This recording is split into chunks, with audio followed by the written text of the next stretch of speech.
Welcome back, everyone. J-Bone here for Smash This Podcast. Oh, it's been a minute, folks. I realize that. It has been a bit. Been a rough few days, but we are here. We are back. And for all the mothers out there, or anyone with mothers out there, I hope your Mother's Day weekend was tremendous. We had a little family over at Casa de Jabon celebrating Mother's Day this past weekend for Mrs. Jabon, because she is an awesome mother to my kids, her kids, and all the fur babies in the house, if you will. And I realize I am drastically behind on the stuff that I want to cover lately, and I apologize for that. But we will do our best to catch up on everything, including Dark Side of the Ring, the AAW review that I promised to do, and I'm going to do it. It was a great show, I will say that, without going into it too much. If you want to hear a little bit of the behind the scenes from that and blood and gut stuff from last week, please head over to the Backstage Boys podcast with my boys Trent and Basil, and they talk a little bit about the behind the scenes on both of those shows.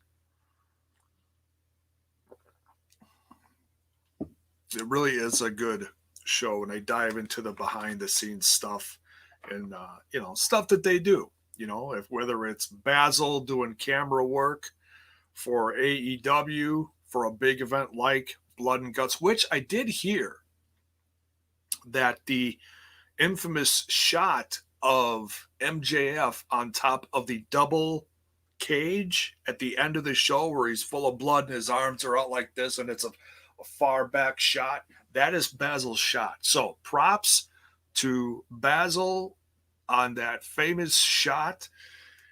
And I think it was even made into a t-shirt. That's pretty freaking awesome, if you ask me. So props to Basil and props to Trent and his whole crew. Trent, who did his commentary debut. Folks, if you have not watched AAW out of Chicago, AAW Pro, it really was a great show this past Saturday. Was it? Yes, it was Saturday. It was only $12.99, folks. Head on over to Fight TV, order it, watch the replay. You won't miss. You won't miss. You won't be disappointed. Joey Z's in the chat. What is up? Let's get the plugs out of the way before we do this. Head on over to the link in the description. There's a few of them now. Of course, all the, the socials, the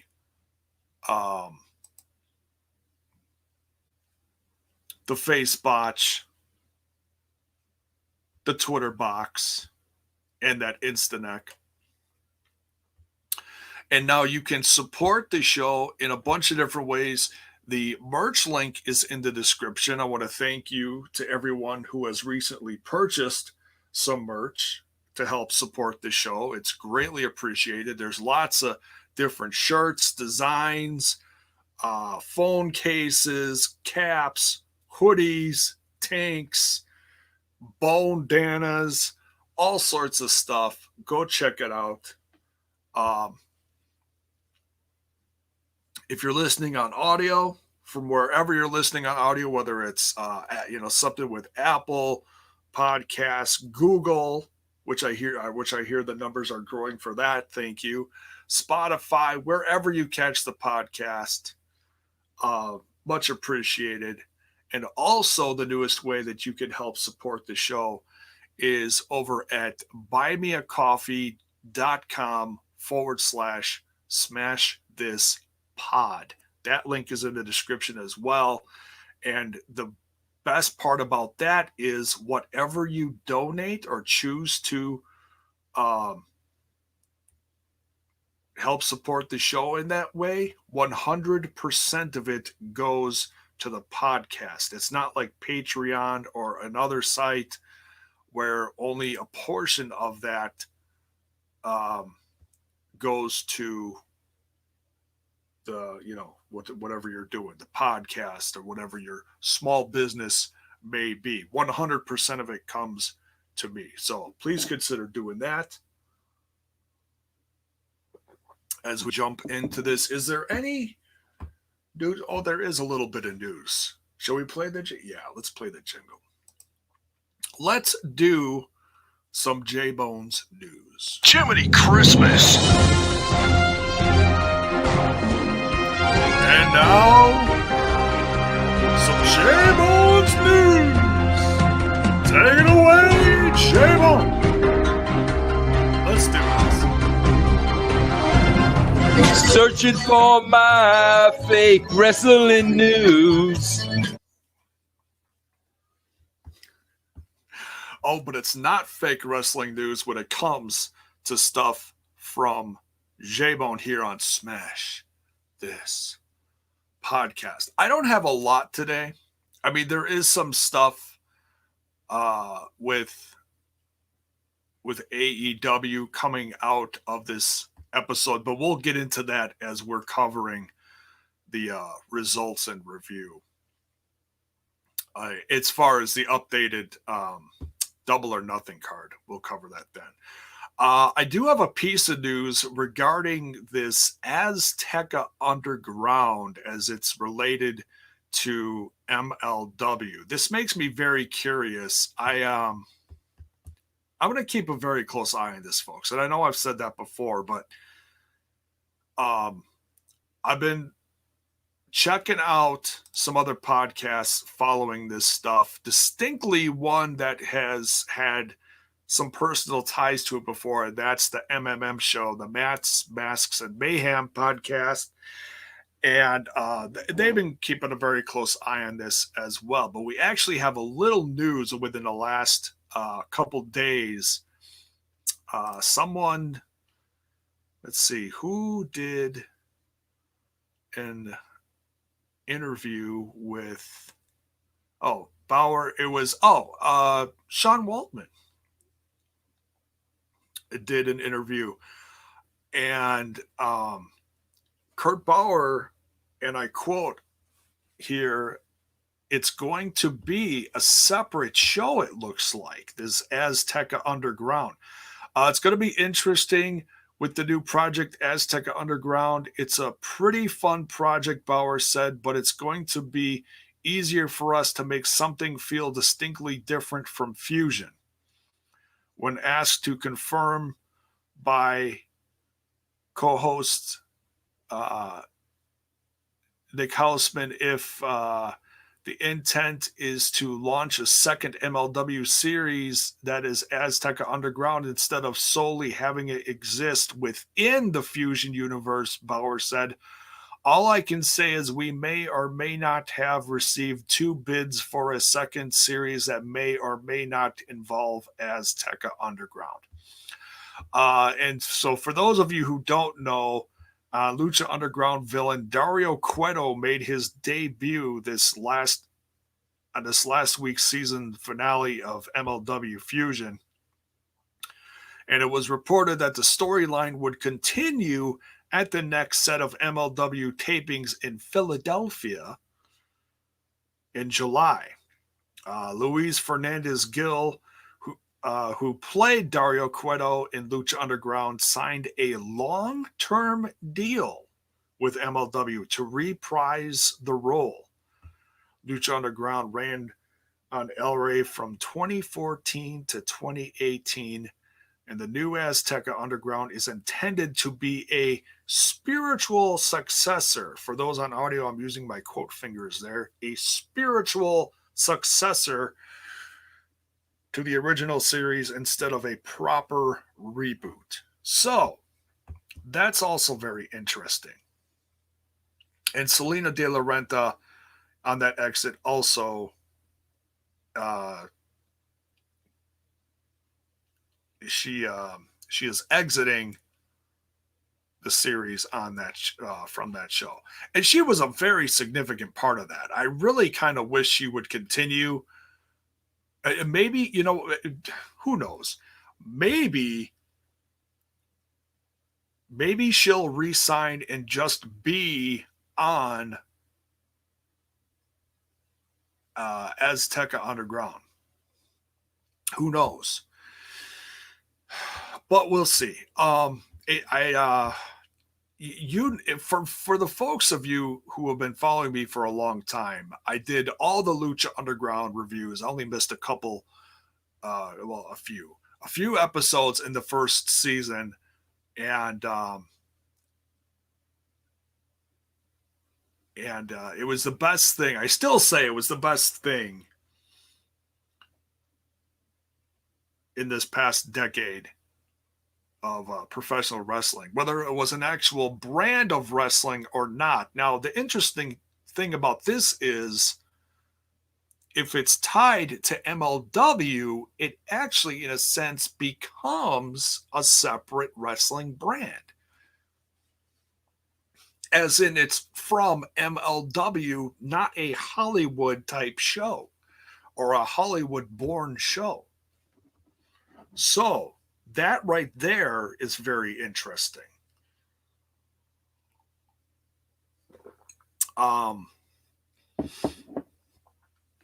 So yeah, it makes me very curious to see how they're going to do this. Bringing back Dario is certainly a plus if you're going to do a spiritual successor to Lucha Underground. Critical Sting in the chat. So people are gonna die, right? Of course. Just like in Impact Wrestling. That's one of the great parts about it. You can be a little edgy with that. You can. It's not aimed at 5-year-olds. It's aimed at an older, more mature audience. Mark in the chat, what is up, brother? Says MLW is just so fucking awful.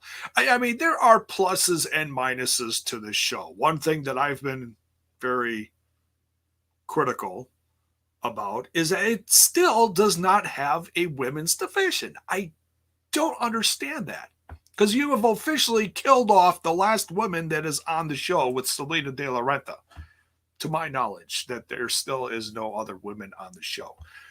So if you're going to do this next season come July, a month from now or 2 months from now or whatever, you've got to include some sort of women's division. You just have to. I don't understand why you wouldn't.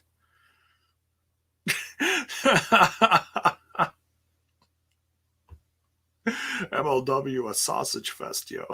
Yeah. I mean, the wrestling is decent. I've seen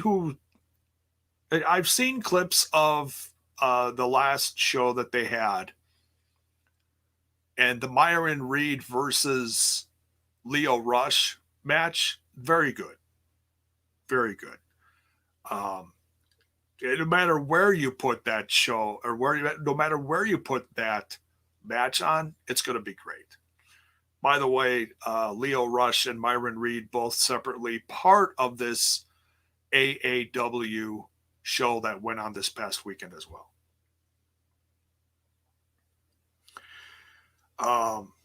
And now we got some chatters coming in here.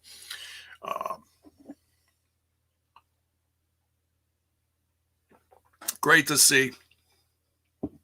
I know this is not the typical time of day you guys see me, but this is when I'm doing this because I'm doing this now. I got to take care of some household stuff, and then we'll set up for tonight's stuff over on TNI, where we're going to cover all things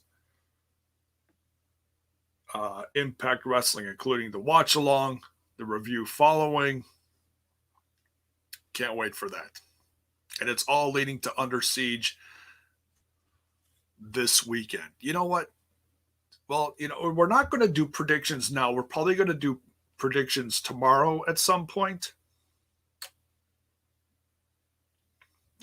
Mark says you got to mute when you drink, Jay. Sorry. Did I slurp my coffee? I apologize.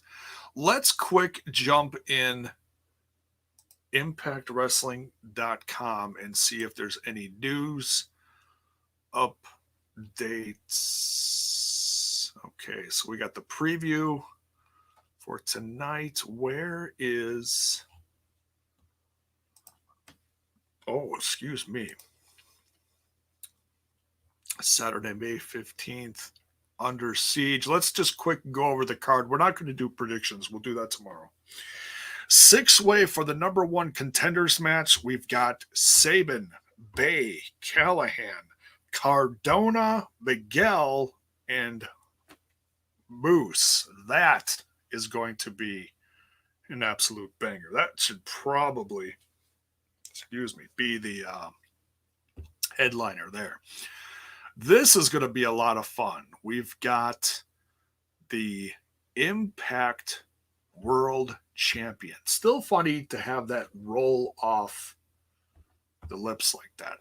Impact World Champion Kenny Omega with the Good Brothers going up against Eddie Edwards and Finn Juice. That's pretty sweet right there. That's going to be a lot of fun. We've got the Knockouts Tag Team titles on the line. The newly crowned Jordan Grace and Rachel Ellering versus Fire and Flava, trying to get those titles back. This is kind of a grudge match of sorts. W. Morrissey making his, was it his special? Oh, no, not really his, Impact Plus, maybe you could say, debut? I don't know. No, it's really not. W. Morrissey versus Willie Mack should be a lot of fun. I can't say Impact Plus debut because W. Morrissey has also been on Lariato Pro. That's Doc Gallows' company. Brian Myers versus Black Taurus. That should be a lot of fun. And I got a feeling we're going to get some added stuff to the card because that's only 1, 2, 3, 4, 5 matches. We got to have some more besides that. We'll probably get some updated card stuff tonight, which is fine. Mark says we need Marufuji back in Impact. Oh, that'd be a lot of fun. Polar Family. AEW was great indeed. Speaking of AEW, let's jump into that review from last night. It really was. So we are talking about AEW Dynamite's Season 3, Episode 19. Yes, we're back on track. I finally figured it out. What episodes we're talking about here from last night, May 12th, 2021. We've got the IWGP US title on the line. Moxley defending against New Japan's Yuji Nagata. Now, it was said during the entrances and the early parts of this match that Yuji Nagata has not been on TNT in 23 years, meaning that back in 97 or whatever it was, he would have been on Nitro. Now, I wasn't watching, I don't believe, that particular year. I might have been. It was late 90s when I got back into wrestling, and it was during like the height of the NWO and all that stuff. And I know I was very WCW focused as opposed to WWF at that time. but I unfortunately don't remember Nagata. I know they had a lot of international people coming in at that time, people from Mexico, in the cruiserweight division and all that stuff, but I do not remember Nagata. So I asked my wife, I was like, do you remember Nagata? And she said, oh, sure. So she actually remembers him. So that was, nice to see that at least one of us remembered Nagata. I unfortunately do not. That's not a knock on him. It's just, that's a long ways ago. Apparently her memory is better than mine from stuff back then. Yes, Mox debuted a new entrance song last night, the Trogs Wild Thing. Thank you, Bells Boy. Now, me personally, my favorite version of Wild Thing is the one from the movie Major League, where you hear the band X do their cover of it.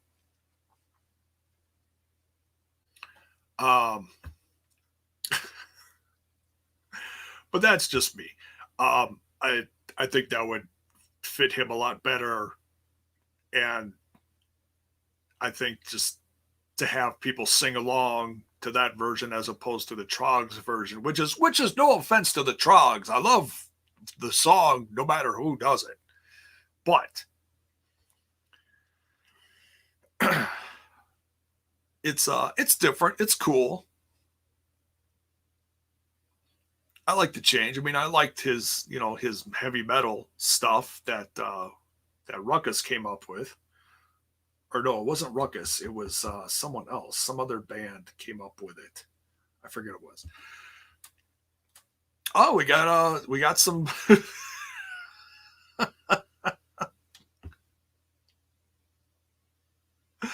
We got some folks in the chat not a fan of the Trogs. All right, I hear you. Joey Z agrees with me. He says Major League One is better, I think. Bell's Boy says agreed, but the late Sam Kinison did a version. Oh, okay, yeah, the late Sam Kinison did a version also.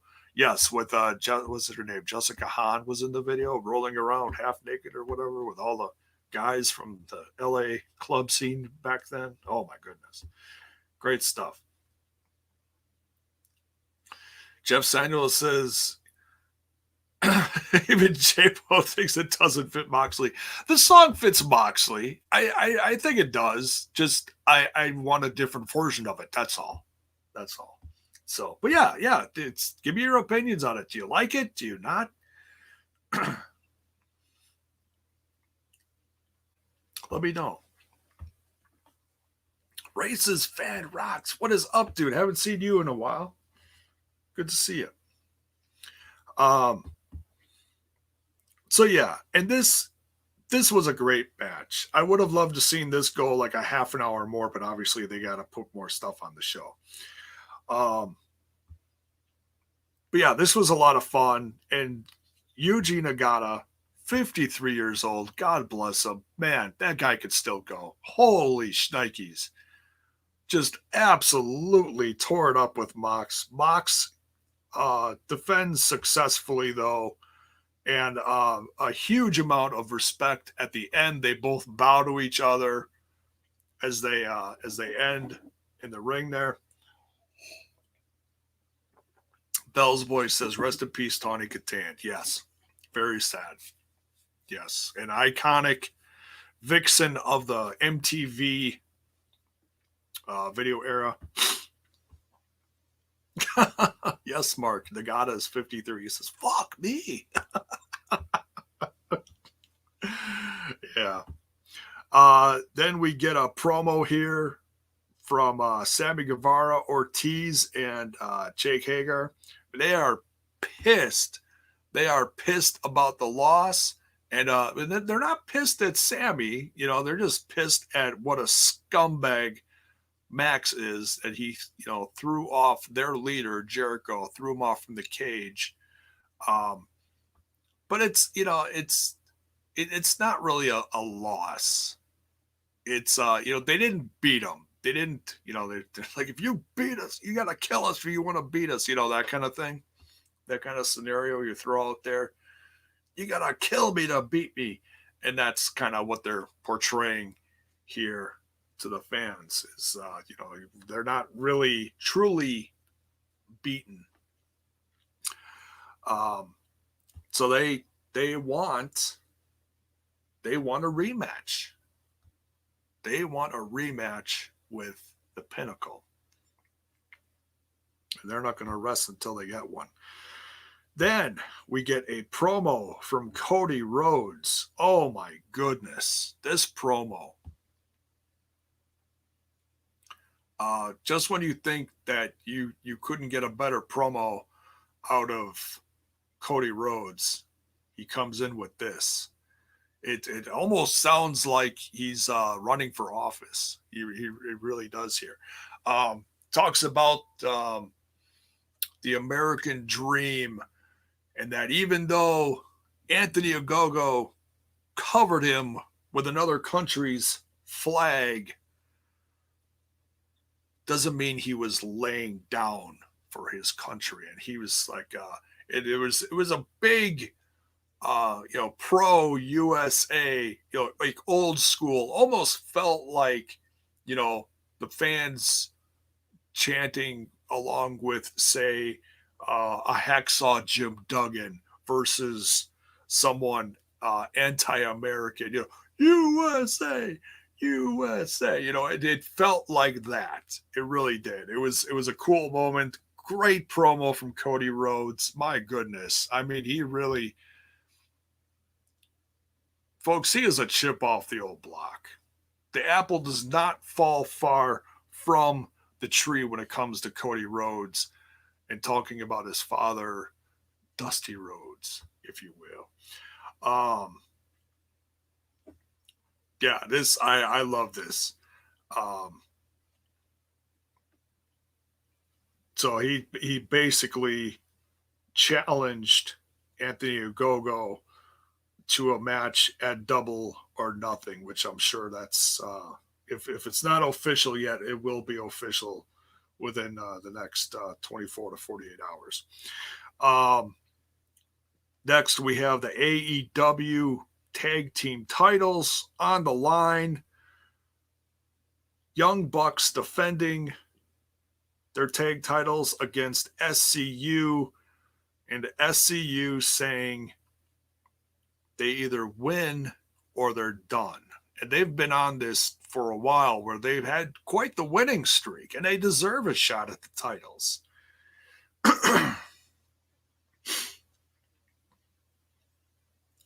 Oof. Lots of hate for the Cody Rhodes promo in the chat. That's all right. That's all right. To each their own. It's okay. It's all right. I'm not going to say you're wrong for your opinions. I just became a bigger fan of Cody Rhodes during this. It's not a big deal. It's all good. We can each have our own opinions. And I will not slide into your DMs like some other mother trucker out there that I know. That you know that I loathe. I mean, that I love so well. Big difference between he and I. You can have your opinions, and I will respect them.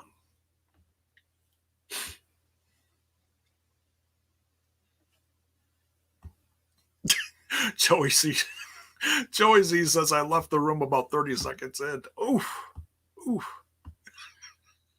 I hear you. It's all right. It's all right.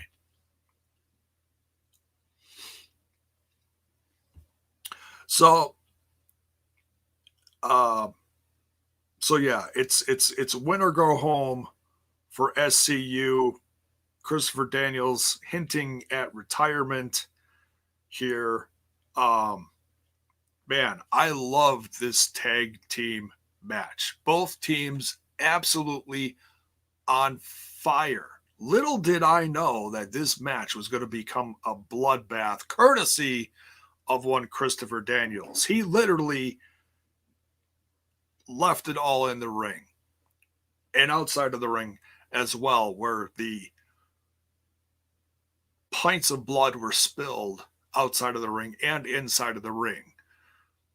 Everyone involved in this match was literally covered in Christopher Daniels' blood by the end of this match.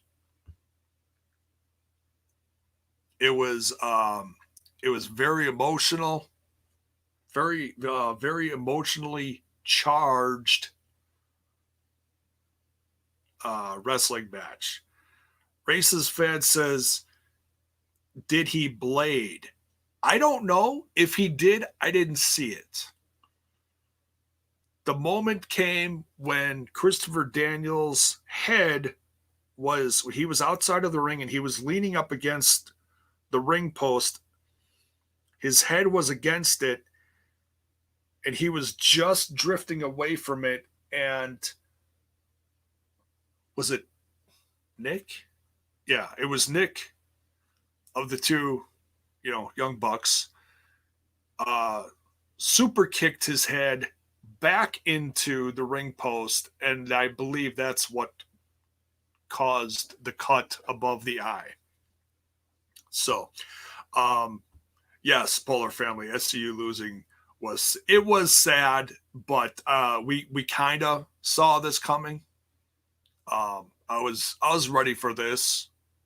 It was still sad to watch, though. If this is it for both of them, we'll see where this story goes.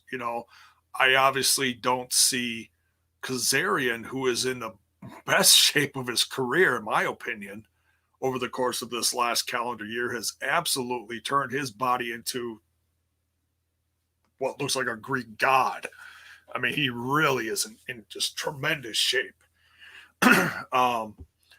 But, Christopher Daniels has other roles in the company. So it's not like if he retires from in-ring competition, he's going to walk away from the business. He's still heavily involved in AEW's behind-the-scenes stuff. Mark says Kaz should get a singles push now. I agree. I'd love to see him get some kind of push out of this.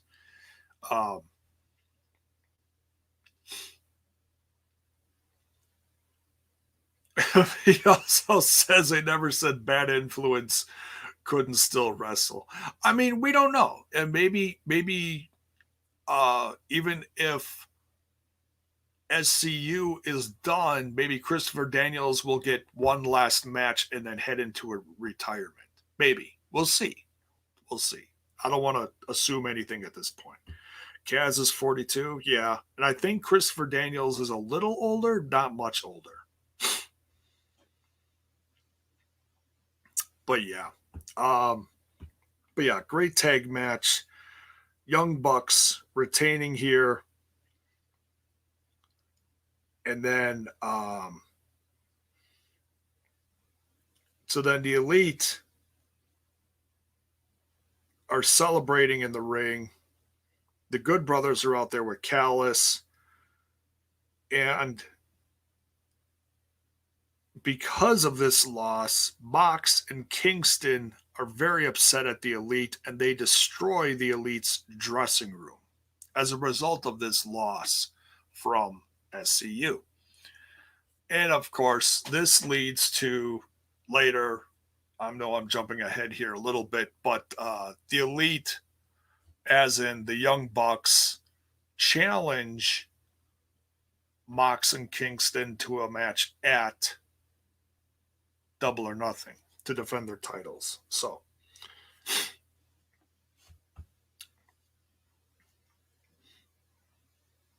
$51-52. Yeah, Christopher Daniels does look good for his age. He could still go. So,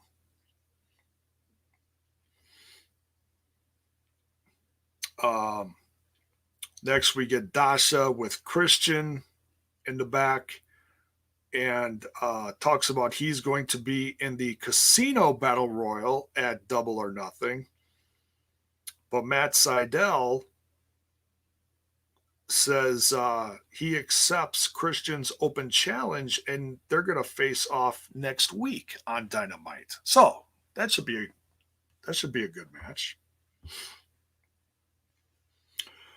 Let's see here. We've got a world champion eliminator match here to decide the true number one contender for Kenny Omega's AEW World Championship. Orange Cassidy versus Pac. Great match between the two. Man, Orange Cassidy really got his ass handed to him, though, by Pac, to the point where he couldn't even continue. But then Callis and Omega, distract Pac. They attack him unbeknownst to the ref, which causes a double countout. Now, I'm not a real big fan of double countouts as far as, no one can get up to answer the count of 10, but it just creates the continuation of the storyline that now both of these guys are going to be the number one contender, and it's going to be a three-way at Double or Nothing. I'm okay with that. That should be an absolute barn burner of a match. Yes, Bell's Boy says Rocky Romero was in the crowd last night. Yes, he was. That was great to see. Just putting a little exclamation point on that relationship between New Japan and AEW. That it's slowly growing. The talks are there. So it's going to be Kenny Omega defending against Pac and Orange Cassidy. Hopefully Orange Cassidy will be 100% by then. He really got knocked around quite a bit. But that was, good match. Good match.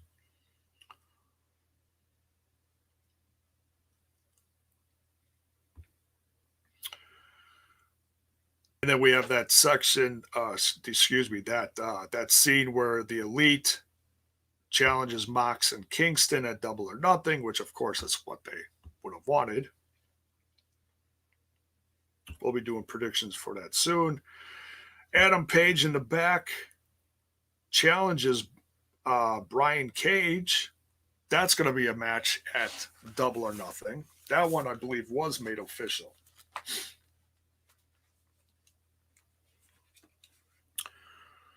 Then we have the coronation of the Pinnacle. Great promos from MJF and Tully. Man, Tully still got it. I mean, MJF is great, but man, Tully Blanchard, what a blessing to be in this company. And just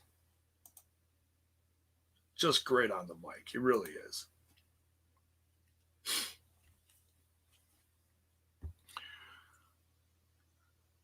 And then he gives his group, the Pinnacle, watches. I'm not sure, what kind they were, but he said he spent thousands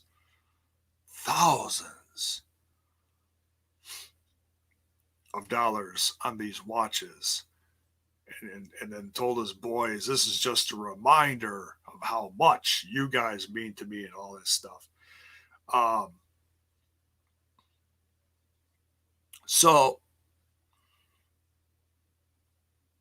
And then all of a sudden we hear honking from a ways away, and a truck rolls up with 3/5 of the Inner Circle. Sammy on top with Ortiz and Hagar inside driving. And it's looks like it's some kind of truck that's going to spray something, and they challenge,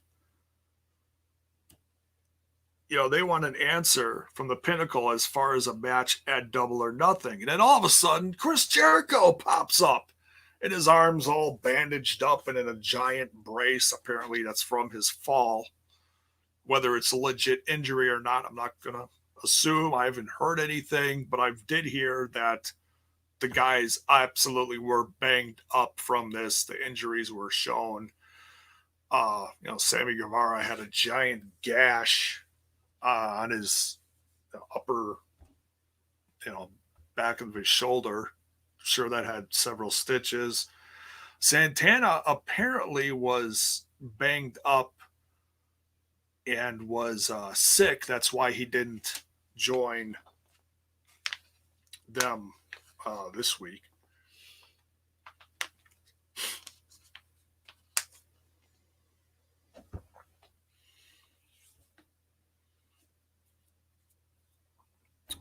Bell's Boy says, I think it was too soon for Jericho to come back on TV after last week. What's your thoughts on that?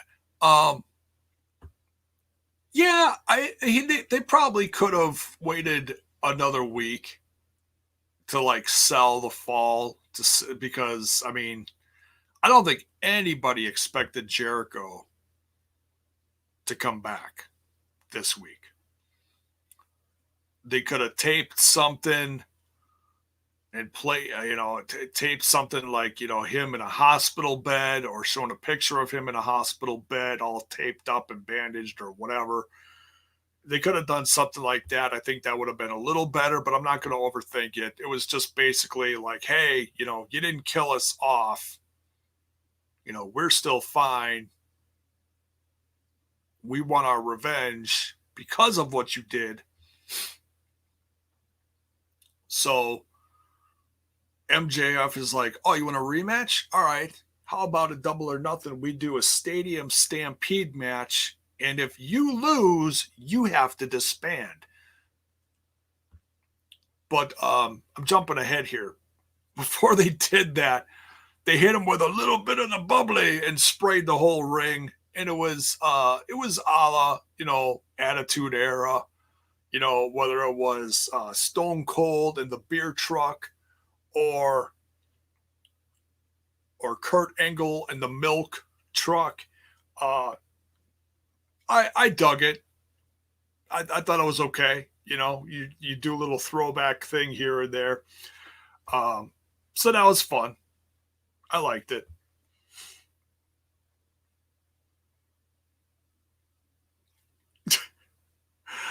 Jericho fell on a Casper mattress. Jiminy Christmas.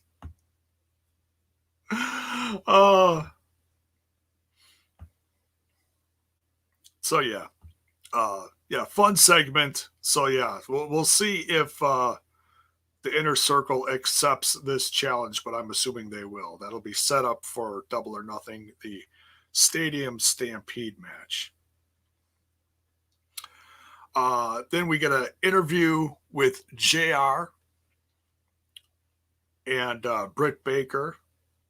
She's talking about having a guaranteed win over Hikaru Shida come Double or Nothing for the AEW Women's title. Britt Baker saying she carried the division even though it went through, it really went through a rough patch over the course of this last calendar year. Just reminding folks that even though Hikaru Shida was champ, Britt Baker is, back to be the face after they fixed her face, apparently.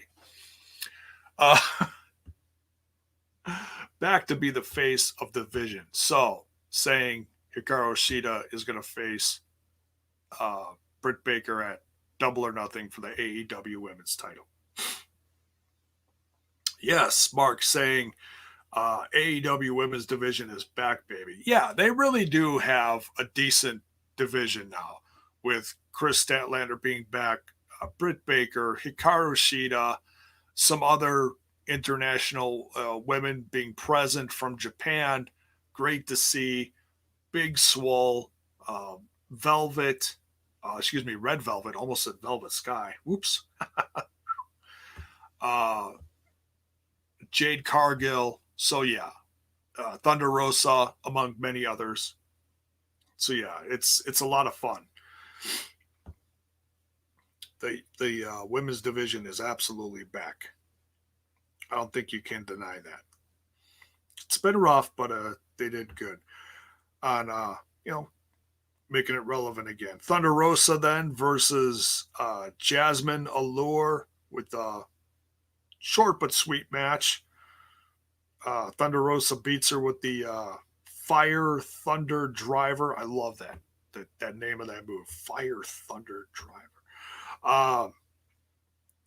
And she wants that NWA Women's title. So apparently Serena Deeb is going to be on the show next week defending it. So I'm sure we're going to get a face-off between Deeb and Thunder Rosa sooner rather than later. And they'll probably add that match to Double or Nothing as well, so which will be great to see. Just adds more of a women's presence to the pay-per-view.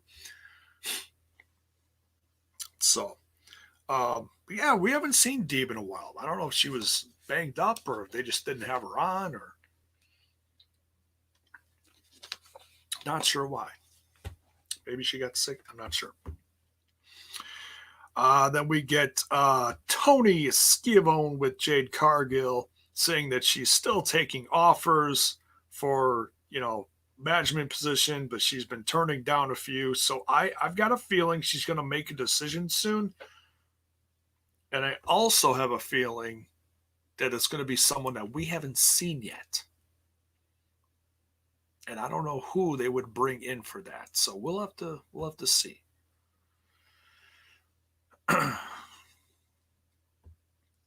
CM Chris says knee injury, I think it was, J-Bone. Oh, okay.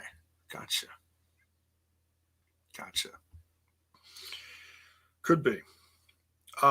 Then we get the main event here for the show, the AEW TNT Championship being defended by Darby Allin, still clearly banged up from last week, defending against Miro, just looking like a monster here. He's got the AEW Championship embroidered on his shorts, trunks, whatever you want to call them. It's just looking badass.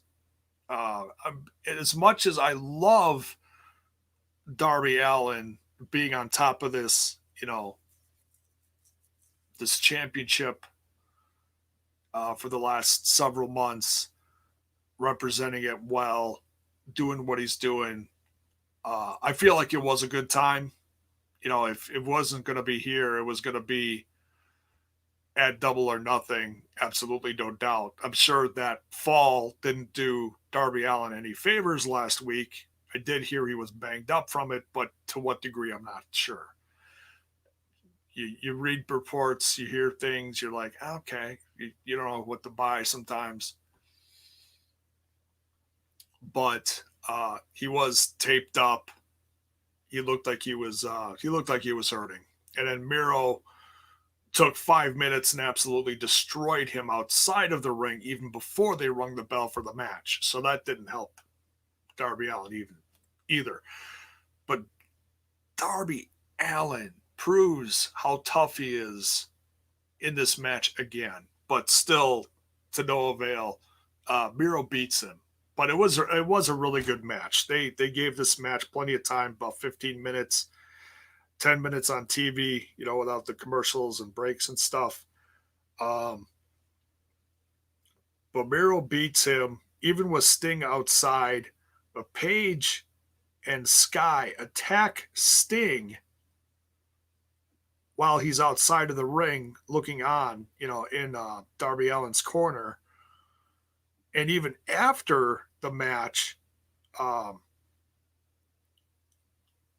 Dark Order chases off Ethan Page and Scorpio Sky because they attack Sting again. And then Lance Archer comes out and has a face-off with Miro holding his newly won AEW TNT Championship. So I think this could be setting up 2 matches right there for Double or Nothing, which is just going to add to an absolutely stacked card for the pay-per-view. We may get Lance Archer versus Miro at Double or Nothing. We also may get Sting with Darby Allin versus Ethan Page and Scorpio Sky. Because it'll take a little it'll take a little pressure off of both Darby Allin, just coming off of being thrown down the stairs in a rough match with Miro. He's got a few weeks to rest up. Sting, of course, banged up a little bit from this attack. I could see them doing that. Let me know in the chat if that's something you want to see. Do you want to see Darby Allin and Sting versus Ethan Page and Scorpio Sky, and a possible title defense from Miro against Lance Archer at Double or Nothing? Yes, CM Chris says Double or Nothing pay-per-view is stacked. Yes. Can't wait. Should be a lot of fun. I will certainly be covering that here on Smash This Podcast. Yeah, we'll do a prediction show sometime, because that's coming up sooner rather than later, in just 2 weeks away. So yeah, probably sometime within the next, towards the end of the next 2 weeks, we'll do some predictions. If not next week, the following week.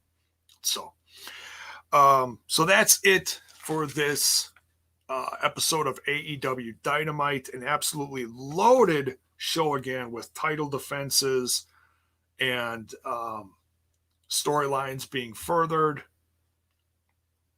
Just a well-rounded show. You had the women on there. You had great tag team matches, title defenses, singles matches, Mox starting out the show with Nagata. Wow, just like I said, just a well-rounded show. Good stuff. Let me know if you're watching this on the replay, your thoughts on the show as well. Leave them in the comments below. And speaking of the description below, I'll go over the plugs quickly again. All the socials down there. Follow the Facebook, the Twitter box, and the Instaneck. I don't throw a lot on that Instagram lately. Usually it's just me, watching wrestling with my cats. So it is certainly different, as not as promotional as the Twitter or the Facebook are. So there's also the Discord link in the description. Jump in there. Let's get that Discord going. And the nice thing about the Discord is sometimes I'll throw little early previews of what's coming up, as opposed to what you'll see promotion wise on the Facebook or Twitter box, before that as well. There's also the merch link in the description for the Spreadshirt site, where you can get tees, sweats, mugs, bandanas, phone cases. If you're an iPhone carrier, all sorts of phone cases in there. And also the Buy Me a Coffee site link is in the description as well, where 100% of those donations come straight to myself. No one else does those as well. Basil, what is up, brother? I did mention you earlier. Congrats on your picture being used for the AEW Blood and Guts MJF t-shirt. Tremendous. Great work. Go check out the Backstage Boys podcast with Trent and Basil, talking about the behind the scenes of Blood and Guts and the Take No Prisoners AAW show from this past weekend. So, anything else? Can't think of anything else, but I'm going to do my best to catch up on that. I want to do the review of Take No Prisoners. I'll probably watch that again and then do a show sometime in the next few days during the course of the weekend. We got Under Siege coming up, which the Go Home show is later tonight. You can catch all the stuff for that over that other little podcast called Total Nonstop Impact. I'll be doing the watch along. I don't know if Bill's going to be joining for that. I think he's going to be on the road, so I believe his Wi-Fi may be a little wonky. But the review will follow that with the whole crew. Thanks, Basil. Much love. I'm hanging in there, bro. I'm hanging in there. I miss you. We got to connect soon. Catch up. But that's it for this one. We'll see you guys later tonight over on TNI. Don't forget, on your way out, to smash that like button, smash that sub button, and ring that bell for notifications. Why? So that you know when more of my content hits your screen. Have a great day, folks. We'll see you later this afternoon.